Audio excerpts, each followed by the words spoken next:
નમસ્કાર ખેડૂત મિત્રો, હું છું રાહુલ ગુડાળા રામ બાયોટેક કંપનીમાંથી. હવે આજે આપણે તળાજા તાલુકાના વેળાવદર ગામે એક પ્રગતિશીલ ખેડૂત મિત્રની મુલાકાતે આવ્યા છીએ, જેને ડુંગળીમાં આપણું રામ બાયોટેક કંપનીનું જાનકી જાયમ ખાતર વાપરેલ છે. તો સૌપ્રથમ આપણે ખેડૂત મિત્રનો પરિચય પૂછીશું. તમારું નામ? ધીરુભાઈ બોગાભાઈ અડિયા, ગામ વેળાવદર, મોબાઈલ નંબર? 9925851656. હવે જે જાનકી જાયમ જે આપણું વાપરેલું છે તમે, હા, એ નાખ્યા પછી તમારે શું ફેરફાર દેખાણો ડુંગળીમાં? નાખ્યા પછી આ ડુંગળીને ખાલી 2 પાણ પાયેલા છે. હા, બરોબર. આમાં દડો હતો નહીં. બરાબર. 2 પાણમાં આ દડો દેખાડો. હા. અને આ મૂળ છે એ મૂળિયા હતા નહીં.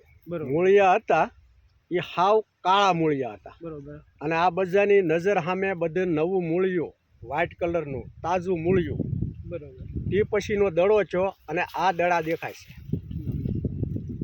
અને આ ડુંગળી થઈ છે 2 મહિના ને 15 દિવસની. બરોબર. એટલે આ ડુંગળી પાકવામાં 3 મહિના લાગે. આ 2.5 મહિનામાં ડુંગળી નીકળી જાય. આ ડુંગળી પાકી ગયેલી છે. આનું લોદર પણ ગળી જાય. જો આ લોદરે હાવ ગળી ગયેલું છે બધાયનું. એટલે આ ડુંગળી હવે પાકી ગઈ છે. હવે તમે બીજા ખેડૂત મિત્રને શું કહેવા માંગશો આ ખાતર વિશે? ખેડૂત મિત્રને એ જ તે ગમે એ દવા નાખો કે ખાતર નાખો, પણ આ ખાતર નાખો એમાં દવા ઓછી જોહે. બરોબર. મૂળ સારું રહે, લોદરે સારું થાય અને ઉતારો સારો આવશે. હવે આપણે કેટલું ખાતર નાખેલું છે? 2.5 વીઘામાં 1 ડોલ ખાતર નાખેલું છે. 10 કિલોની 1 ડોલ હા. નાખેલું છે. બરોબર. અને વેકરા અરે ભેળવી નાખેલું છે. બીજું કોઈ ખાતર નાખેલું નથી.